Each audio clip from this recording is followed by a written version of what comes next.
Our text this morning is 1 Timothy 4, verse 12.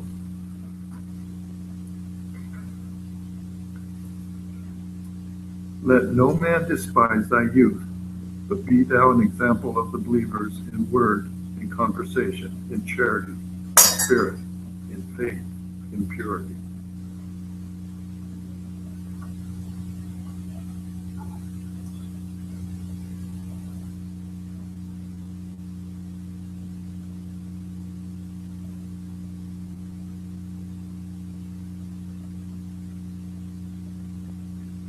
Good morning, church. It's a beautiful day, man.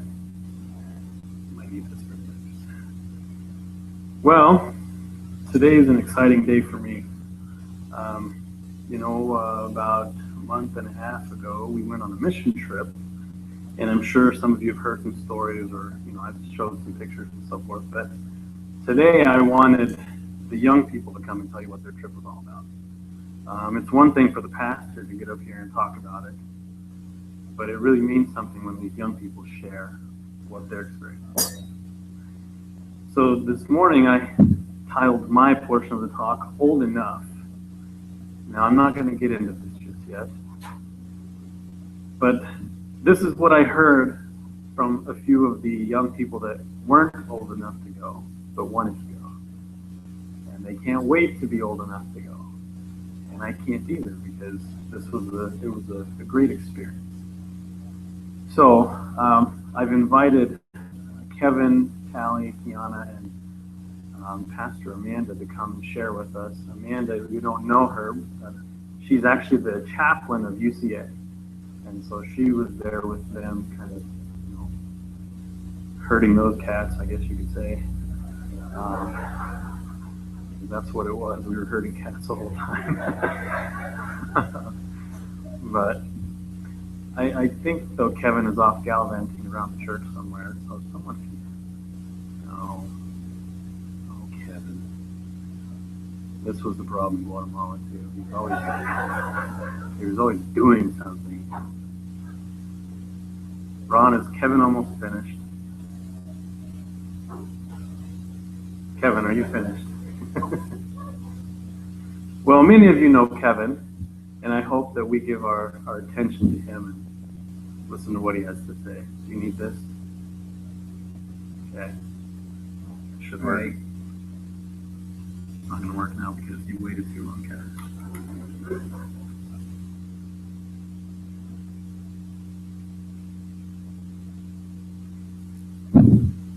What's the problem, Kevin?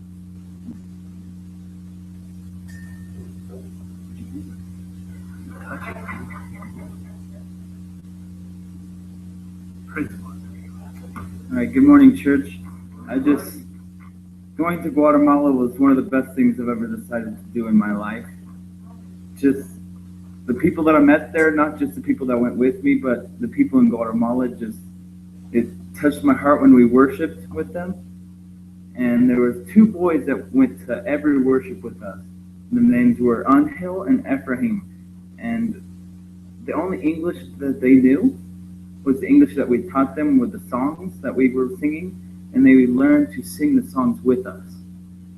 And since every time they went with us to the worship, we decided to get them bicycles.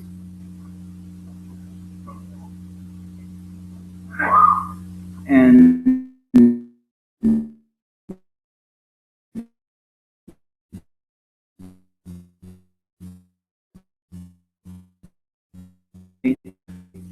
would not the phone bike. And so this is a picture I gave them so bike they cried. And when they cried, I think I cried with them when we give them, because when I got my first bike, and every kid that I know that they got their first bike, they didn't cry. Everybody had a bike. It's really touched me that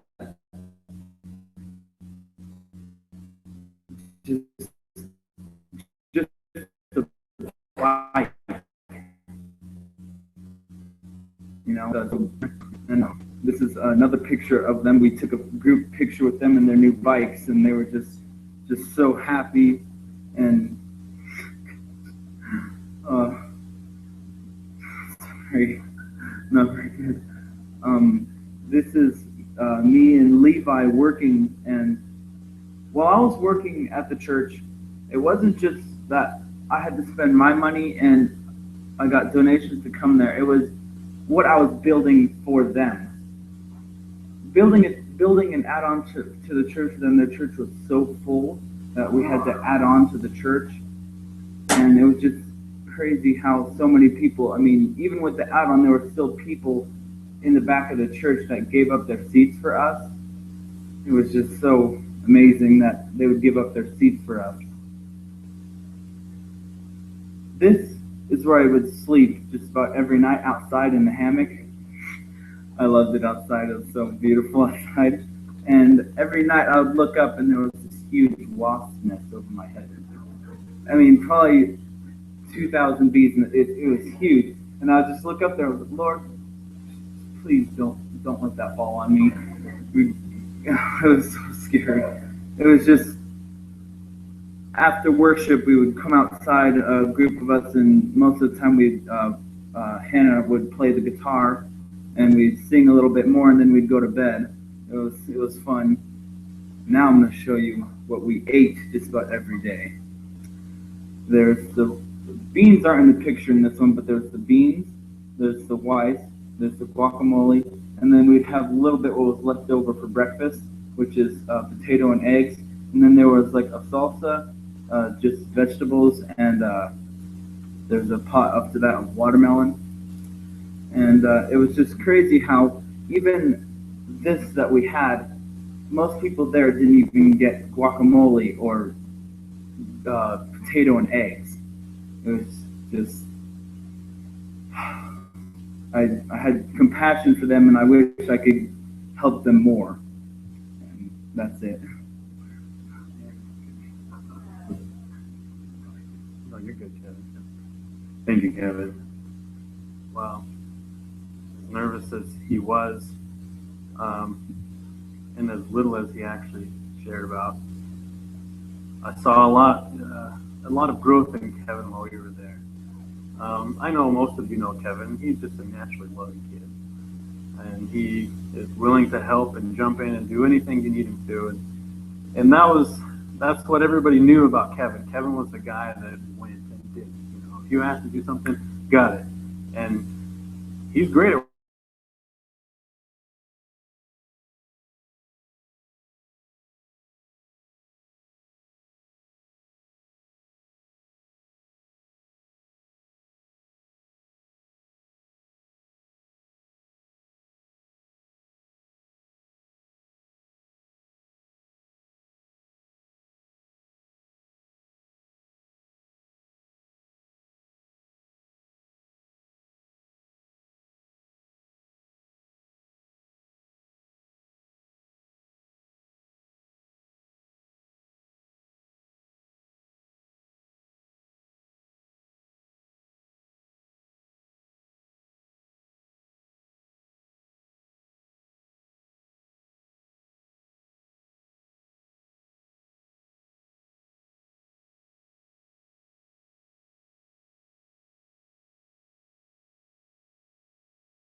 really weird. We were all getting ready to go to bed, and this guy is, I think was he really drunk? Yeah, he was really drunk, but he was going around our windows, like in the girls' windows or whatever, and we had our shoes hanging up so they could dry, and he would steal our shoes. And so some of the guys went out looking for him and like chased him off, and like we told the people there what happened and all that, and from then on we had guards day and night. which is very important. Felt that like they made us feel like the safest and like their first priority. And construction, I never really knew about building at all. All I knew how it was to like carry things from one place to another, not build it. But I did learn some major skills in Guatemala, which was fantastic. Cooking, I improved a little bit. I think I only cooked twice, once for dinner and once for breakfast, which was pretty nice because for breakfast you had to wake up like really early, like 4:30, I think. It was crazy and wild. But the very greatest impact that we had was what you talked about, Kevin, is Angel and Afrahim. They were amazing. They were the cutest little kids in the world. They made like such a huge impact on how passionate they were about singing with us and being with us. It was just like breathtaking. And when we gave them their bikes, I teared up with them. I was like, oh, it was by far the best experience I could ever ask for. And like if anybody is thinking about it, like when they get older, or like if you just want to do it now, I would definitely recommend going and do it because you learn a lot and it's so worth it. Thank you. Thank you, Kiana. What she didn't tell you is during Village Outreach, we had to teach them how to use slinkies. We gave them these metal things and they just looked at them. And then we left once and we were probably like, they're probably thinking, those weird Americans give us this metal. What are we supposed to do with it? You know, so it was fun. But it was exciting for Kiana to go out and do Village Outreach. I was in charge of Village Outreach. And if any of you know me, my Spanish is about this much. So it was very intimidating for me to go, but Kiana jumped right in there and went with us, and it was a great blessing. And out of all the people, all the young people that were there, the 28 young people, there were 4 that the construction manager asked for every day. And there were 2 girls and 2 guys that he said, these are the workers, I need them. And one of them was Kiana. So I said, praise the Lord, she is a hard worker. And the other one was Tally. So I was very, very pleased that my kids were working hard. But next, I want to invite Tally to come up and share. And during this, I got to learn a lot more about Tally, and I feel like we became more brothers and sisters than Pastor and Tally. So I think we fought sometimes like brother and sister, and I saw a lot of growth, and I want her to share now. Okay, happy Sabbath, everyone. Really happy to be here and to get to share about Guatemala with you guys. I actually wrote 6 pages on this. I won't bore you with the details. I just thought it would be really long. I just wanted to get all the important points. I remember being really nervous when I got to the airport. It seemed like everyone had like a best friend with them. And it didn't help that I had to take my zebra and pink printed luggage with me. Like, I liked it a lot when I was 10, but anyways, I remember that the trip down there was really stressful.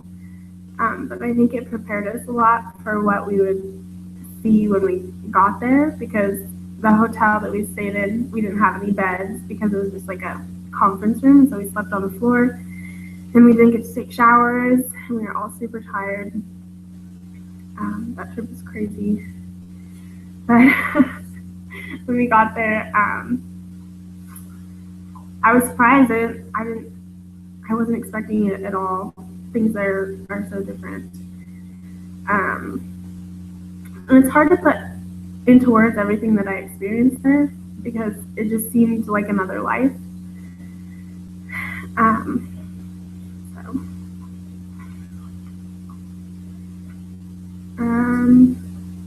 I remember one day, my mom wanted me to tell this story. I texted her and I told her that I had the best day ever.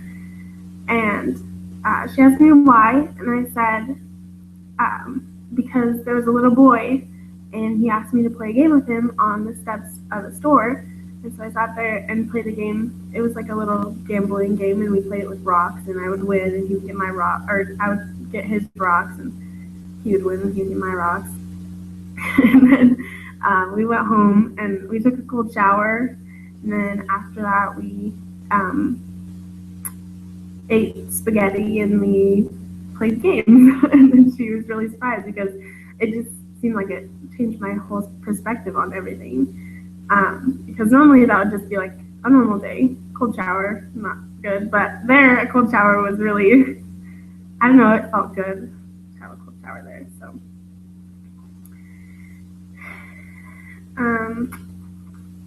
we went to this wood shop.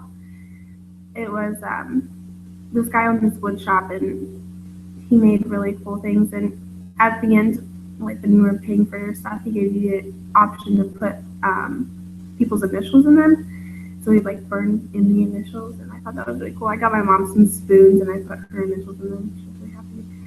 That was a cool day.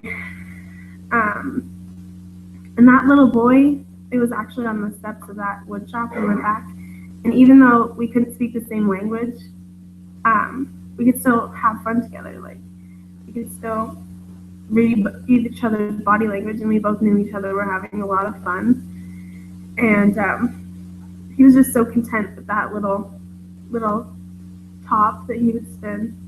Just really put it into perspective for me. It was always really hot there, and I remember constantly having a sunburn. Like every day, I would just get one after the other. It was just, I just had a bottle of aloe in my hand, permanently just rubbing it on my skin.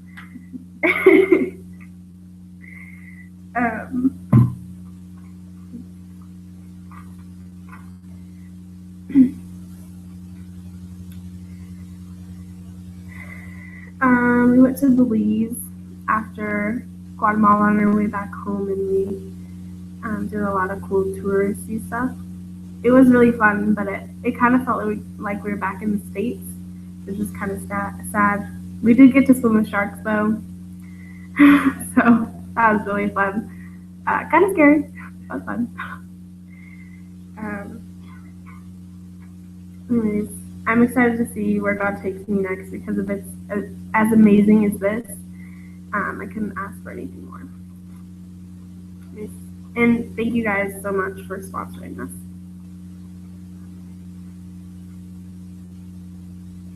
Well, thank you, Tally.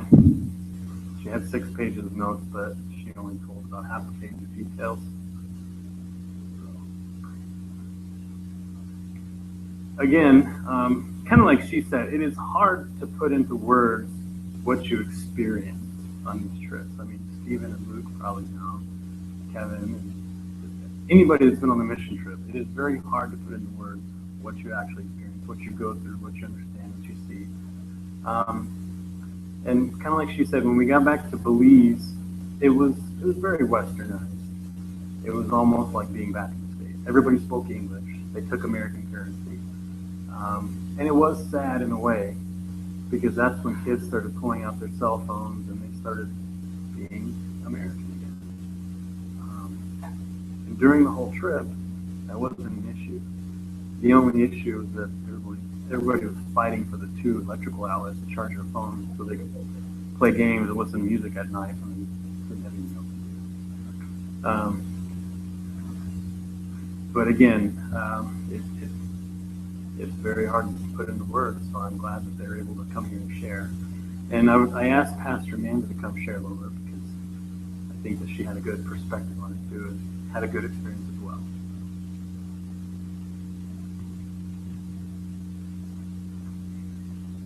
Good morning. I had the privilege of herding about 25 of the students, so no, I'm just kidding, it was probably closer to 20, from UCA. And I actually didn't want to go on the trip, but because I was the chaplain and because we had so many kids going from UCA, they asked me very strongly if I would consider going. And the year before, last year, I went to India with the group, and I don't want to sound ungrateful, I was grateful for the experience, but it was really rough. I did not like being in India because I didn't understand the language. I didn't understand the culture. It was a 12-and-a-half-hour time difference. 12.5 hours. Who does that? But you didn't know what time it was because you're like, is it 12? Anyways. So when they asked me to go to Guatemala, I was not excited. I didn't want to go. I was even up to the point where we were checking our luggage in the airport and telling, I really liked your luggage. I did. I was like, that's really cute. And I'm not 10. Okay, so, but we're checking our baggage and I'm still sitting there thinking like, I have a bad attitude, Lord. Like, you need to change this. I need to change this. I need to have a happy face on. And immediately different things started happening for God to just share with me in my own personal way, like, this is going to be a good trip. And so we get down there, and honestly, this was the best mission trip I've ever been on. I've been on several, and this was by far my absolute favorite. It didn't help that, Eric was making fun of me the whole trip, or, or just, I met new friends down there that I didn't think I would ever meet friends that quickly and become that close. My friend Christy, like my new best friend, but we had just met on the trip, and just throughout the trip, God showed me so many different things about my character and about who I am. I think it was Saturday night. Wendy, the one who did the trip, she asks me, would you be willing to work with VBS? And in my mind, work with means somebody's in charge and I'm working with them. And then I found out, no, it's me. And then so wait, what? I don't work with kids. I work with kids, these small ones. I don't understand them. They're so tiny and confusing to me. And I know Spanish enough to get by, but when you're translating Spanish for Bible stories and Spanish for like biblical topics, it's so different. It's a very different type of language. And so I could converse about food and books and stuff like that, but I couldn't converse about, I didn't know what Jonah's name was in the Bible. I didn't know, and so it was really difficult to start getting into that mindset. And I was really blessed though. Eric's grandmother went and helped translate, and she also struggled with a lot of the Bible words. But together, between her, Christy, and I, all of our broken Spanish combined became one language. And I hope they understood us. To this day, we don't know what we said. No, I'm just kidding. No, these kids were great. But I was able to see that even the things that I'm not good at and that I didn't want to do initially, I was able to meet amazing people on this trip, like Kiana and Tally and Kevin and all the other kids that came that weren't with one of our groups. Actually, I thought, what's his name? Brady was with your group. Yeah, Brady. We all met Brady. He just came on this trip alone without any friends or people he knew before the trip. That's brave, I think he was 14 or 15, right? He was 15 and just without friends. I would have never done that at 15. I have social anxiety. I'd be like, oh, I'll just wait until next year when all of my friends go on another trip. But seeing all these kids and how hard they worked and how much they impacted the village, impacted the workers, impacted these kids that came. The first night of VBS, we had first afternoon of VBS, we had 80-something kids. 80-something kids, that's not including the adults that came with those kids. I thought that we were on a second floor of a building. I thought the floor was gonna break and we were all gonna plunge to the bottom floor. But I mean, it was huge. And I was like, we didn't do hardly any advertising. If anything, it was just Village Outreach sharing that we were doing a VBS in their broken Spanish, and the kids all came, and it was just powerful to see that God doesn't need your talents. Like, it's beautiful that he gave you those talents, but he doesn't need them. It's great for you to use those for the Lord, but all he needs is your willingness. All he needs is your decision to say, you know what, I'm just an empty vessel, use me. And so that was a blessing. It went from me not really excited about going to coming back and being really excited because it was the best mission trip ever. All my friends that knew I was not happy about going, I came back and they're like, weren't you not excited about going? I said, was I? Oh, I guess I wasn't, was I? I had totally forgotten how I didn't even really want to go until, and God totally transformed that whole mindset. Now I absolutely love Guatemala. I love the people there. I love the concept of going on mission trips again. It's revived my love for overseas missions. So I was really blessed to go. So thank you for letting me. The reason she thought Brady was with us because he was that weird.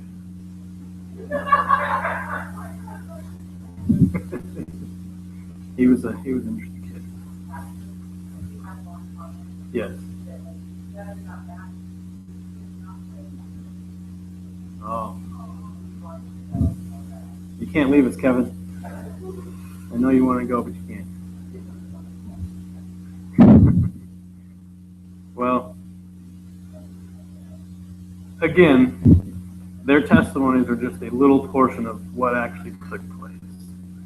And no matter how much we stand up here and talk about it, we can never fully share the experience and what we went through.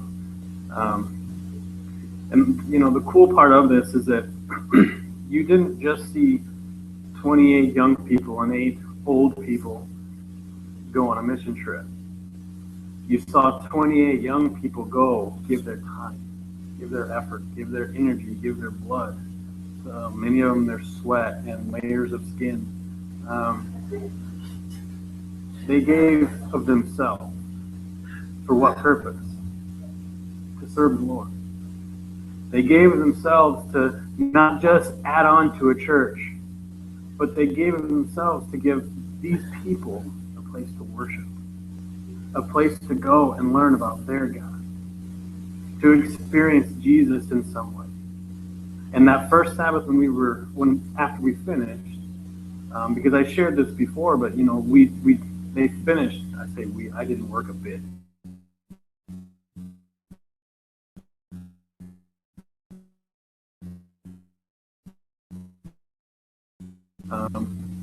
I wanted finances and cooking and so forth, but I didn't work.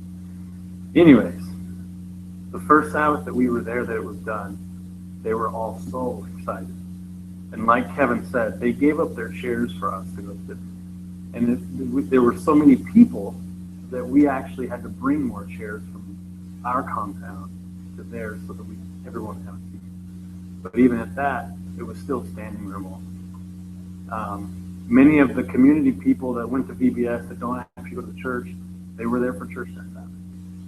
They were there to experience the first Sabbath with this new building that these strange people came in and built. So they didn't just build a church. They built a home. They built somewhere for families to meet, to become better families. They gave them more than just Sabbath school. But you know, in spite of this, what we see happening here is we see, kind of behind here, there was Kevin, always doing something. But what you see is this happening less and less. You don't see kids wanting to give their time and their efforts to go thousands of miles, to sleep on concrete floors on air mattresses, to consume infinite amounts of charcoal. You don't see these things happening. These kids nowadays don't have that desire. But I guarantee you, would any of you guys go on a trip again? In a heartbeat. But until we empower young people to experience this, we can't expect them to what? We can't expect young people to stay in the world and really try to be a part of it unless they have some sort of experience like this. In the text, 1 Timothy 4:12, it says, "Let no one despise you for your youth, but set the believers an examples in speech, in conduct, in love, in faith, in purity." And this little short snippet of a video was us in the river. And we were cliff jumping. We probably shouldn't have been, but we were cliff jumping. And of course, me being the child that I am, I yelled out to one of them, "Billy flop." And they didn't belly flop. But Kevin was the first one to say, "I'll do it." But while we were at the river, they met some other people there. And there were these three guys and one girl. They were sitting off in the back. And they started sharing with these young people what we were doing. And we had no idea who these people were. We just met them at the river. But these young people wound up asking our group, "Where are you guys at? Can we come visit?" And again, it was broken Spanish. And just enthusiasm that shared what we were doing. They were being an example by their conduct. They were all dressed for swimming in a very modest way.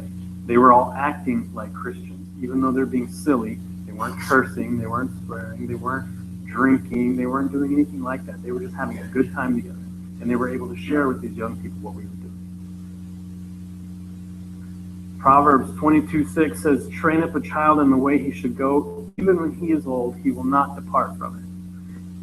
Now, you have Timothy telling young people, don't let anyone despise you. But then you have David saying, hey, old people, you have a responsibility. You have a responsibility to empower these young people to be who they're supposed to be. You can't expect them to go into the world and act like Christians and be the Christians if you don't teach them how. We have, and I'm not pointing fingers, but we have a tendency to look at young people and say, what are they doing? What are they wearing? Look at how they're acting. Look at the way they talk. But why are they acting this way? Why are they being this way? Were they trained up to be the disciples that we expect them to be? Or do we expect them to be something they don't know how to be? So Timothy gives young people a challenge, but David gives the old people a challenge. And I'll say something that I know all of you will not like. Young people, you need to invest in old people. You need to go spend time with them. Don't hug your grandpa now, Kevin. Young people, you need to invest in old people. You need to go up to them, talk to them, spend time with them, learn who they are, because old people have super cool stories. And you need their wisdom. You need their guidance. Everywhere I go, when I meet people that aren't from here, or well, I say that when I go home and like back in Tennessee, I always tell them about the wisest guy I know. And that's Reed Heckley. Embrace it, Reed. Reed is a super wise guy to me. I appreciate his wisdom. But young people, you need to learn about the old people because they can save you a lot of heartache in the future just by their experience. And you need their money. I don't want to sound ugly or anything, but you wouldn't have been able to go to Guatemala had some old people not sacrificed for you. And I don't say that just to be silly. I'm serious. You need them for their money. Because they are in a point in life that they can empower you to go do something. But you're not going to get it if you don't invest in them. Old people didn't think you were good enough for us, did you? Invest in young people. Don't just look at them and judge them. Don't just stand back and say they should be doing this, they should be doing that. Invest in them. Ask them about themselves. Learn about them. And even though it's awkward, go sit with them. Talk with them. How's it going? How's life? How's your day? Tell me about this crazy thing called Instagram or Snapchat. Tell me about you. Most young people just want to know that someone cares. As connected as we are in this world of technology, most young people feel very, very alone. So old people, invest in young people. It's a two-way street. We can't expect them to go forward being disciples if we don't teach them how to be disciples.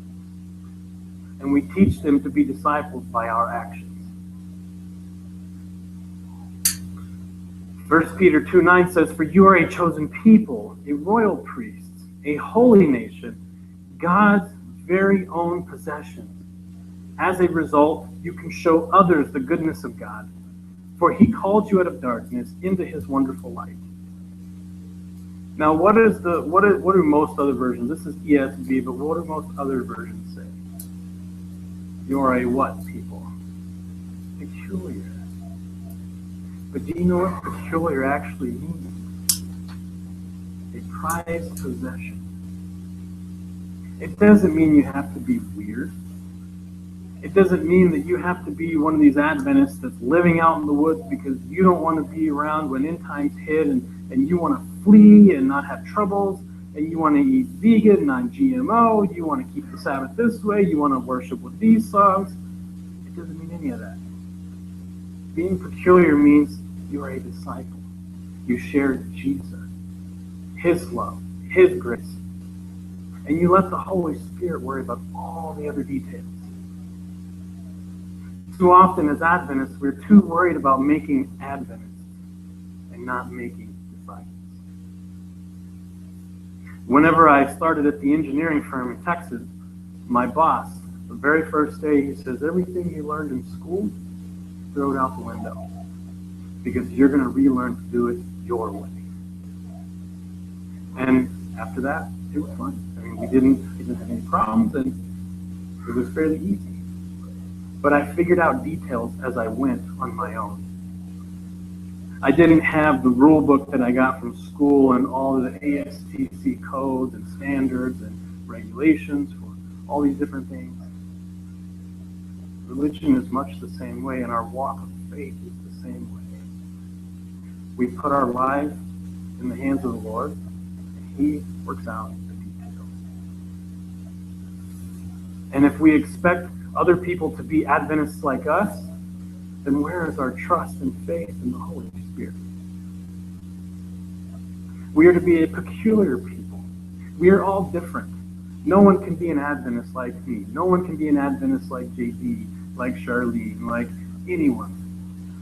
We all have to be according to our conscience and what the Holy Spirit tells us. So let's train disciples and not Adventists. And let the Lord work out the details. Two words that you often hear in the Adventist vernacular is, I can do that. Oh, you can't do that. Someone invited Shannon and I over for dinner one time, and they said, you can only eat vegetarian, right? I said, no, I choose to be vegetarian, but I can eat whatever I want. Because my faith and my walk with the Lord is not dictated by what I can and can't do. It's what I choose to do, how I choose to live, how I choose to give my heart to Him, how I choose to act like a Christian every day of the week, and not just on Sabbath. It's how I choose to have a Sabbath smile, even when it's not Sabbath. Making disciples, not Adventists. Empowering young people to become those disciples that we expect them to be in the future.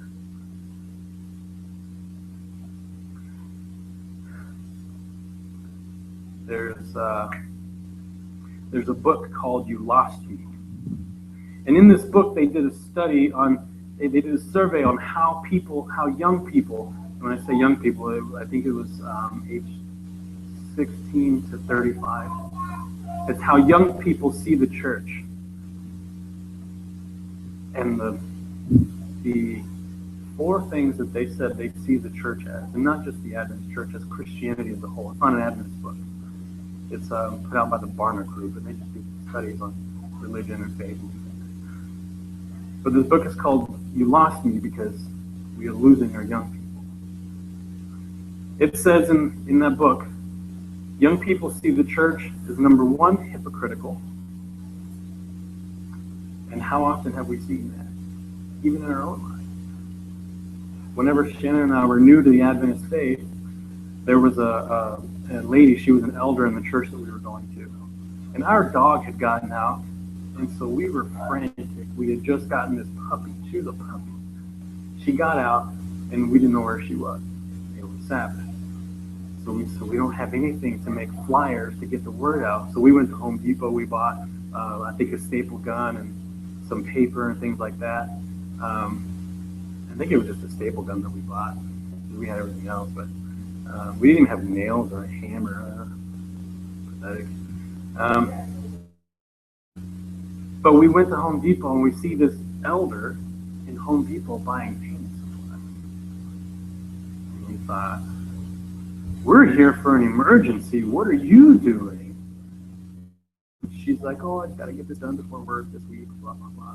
And so to our minds, being young and new in faith, we're like, whoa, she's a leader in our church. Now, again, she's human, so that wasn't for me to worry about. But this is what we're seeing. We're seeing hypocritical actions by our church. The number 2 thing they said, church is judgmental. How many of us have ever felt judged by the church? I think most of us have, for one reason or another. The number 3 thing, they said it was political. And, I don't know how much of that we have in our little church because we're not that big. But you see it in bigger churches and in the world church, things like that. And the last thing that they said to me was a shocker. That it's completely out of touch with reality. And again, how often do you hear theories and doctrines and so forth? But isn't the Bible supposed to be very practical? Wasn't Jesus a very practical guy? And his parables were made for very practical people. Because life is real. Struggle is real. There's a Jewish theologian. He says this. He's Jewish, Rabbi Abraham Hesch. In his book, God in Search of Man, he says this. Religion declined not because it was refuted, but because it became irrelevant, dull, oppressive, and insipid. When faith is completely replaced by creed, worship by discipline, love by habit, when the crisis of today is ignored because of the splendor of the past, when faith becomes an heirloom rather than a living fountain, when religion speaks only in the name of authority rather than with the voice of compassion, its message becomes meaningless. Friends, I pray that our message does not become meaningless. Because you have people in Guatemala worshiping a God that is so great because he sent his workers to come help them. They're seeing religion in a very real way. These little boys that Kevin shared that we bought the bicycles for, they're not Christians. They don't go to church. This guy just empties his garage once a year, cleans it out completely, and sets it up so that young people can come stay in it and work for his community. He's not Adventist. He's not Christian. We asked them, do they go to church? And they said no. But these little boys can sing songs about how great our God is. These little boys saw young people give them a gift that they never thought they would give. You know, Kevin shared that it was, what did you say, 1,000 pesos? It's actually called quetzales. But that's a lot of money to them. Whenever I went to the bank to exchange money for the conference, you could only do $1,000 at a time. That's 8,000 quetzales. You walk out of the bank with a stack of money, and they don't give you envelopes. So you just kind of put it under your shirt and kind of walk and try to make it to the vehicle as fast as you can because it's terrifying carrying them. And 2 of us went, so we had 16,000 quetzales. But our message was real to them. We shared how good our God was. And in worship every night, they were there with us every night. The first couple of nights they weren't because they were getting used to it. And then we invited them in, and we played games with them. They loved my skateboard. They didn't want to give it back. But little things showed them who Jesus was. These kids that came from far away were interested in them. We're sharing about them, and they showed us their chickens. They showed us their duck that they had to tie to a tree. It was the meanest looking duck. I don't know. I saw it one day, and that was it. But our message was real to them because of 28 young disciples. Not because of the old people that were there. We weren't the interesting ones. It was the young people like them that had the life, that had the vibrance, that had have the endurance, the stamina to go and be part of it. The Adventist Review just put out this article, and it was titled, Should We Close Our Churches? And it says this: we're often answering questions that many people in our communities aren't asking, and then wondering why we're having a hard time getting them to walk through our doors. They're asking for bread, and we're giving them a stone. How true is this, friend? What do you see in the community? Today you have a health fair going on from the community. You have the coalition to help against marijuana. You have all these different coalitions in the community. But what do Adventist churches tend to offer? Depression recovery, which we need, but often people don't see it as a need. We tend to offer cooking classes with ingredients that are very hard to come by sometimes. But we need to help with what they're asking for us. We need to, again, be real. Give them a real view of religion. And I'm not trying to minimize any of these dietary things. I know I keep touching on diet, I'm sorry. Because it's a very real need, but are we offering them a stone when they're asking for bread? And we can ask that in anything in our lives. If anybody has a need, are we giving them a stone rather than a bread cake? There are 3 types of young people that this book, You Lost Me, talks about. And, I pray that we have none of them. The 3 types of young people that it talks about are one called the nomads. They walk away from church, but they still consider themselves Christians. The second is the prodigals. They lost their faith. They separate themselves from the Christian family completely. And the third is the exiles. They're still in church, but they feel torn between their religion and modern culture. Now, I know for a fact we have some of these sitting in our audience today. I know for a fact that even the old people, I consider myself old because I'm not a high school but, and I know that's relative. But even we feel that way sometimes.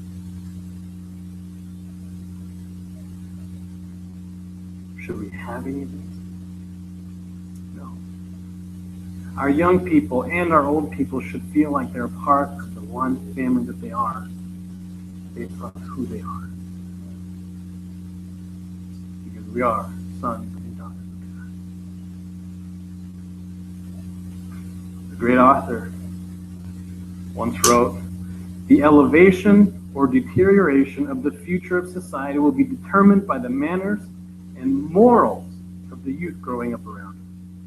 As the youth are educated and as their characters are molded in their childhood to various habits, self-control and temperance, so will their influence be upon society. If they are left unenlightened and uncontrolled, and as the result become self-willed, intemperate in appetite and passion, so will be their future influence in molding society. The company which the young now keep." Technology. Okay. What's happening in my life? Okay. The company which the young now keep, the habits they now form, and the principles they now adopt are the index to the state of society for years to come. I was watching a rally for a certain presidential candidate the other day. And in this rally, well, I was watching a evaluation of this candidate's rally.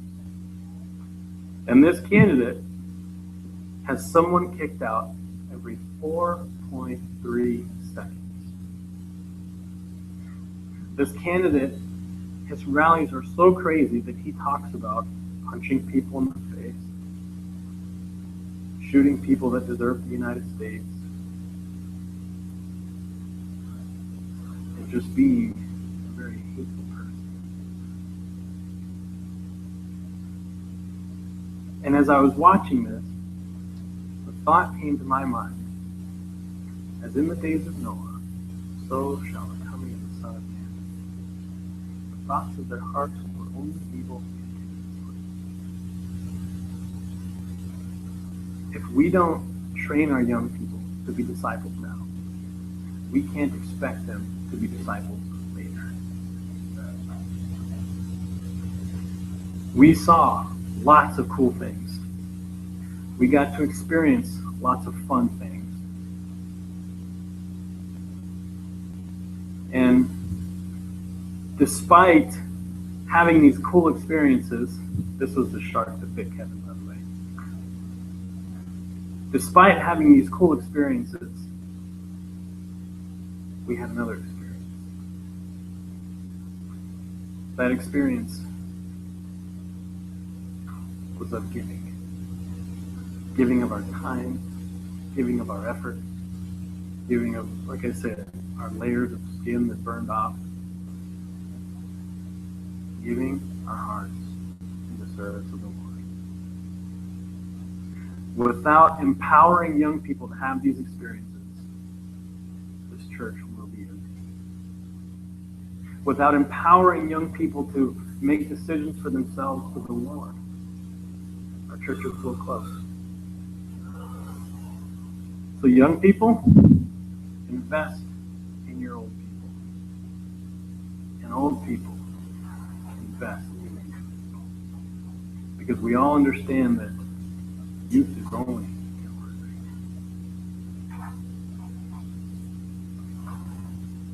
Church,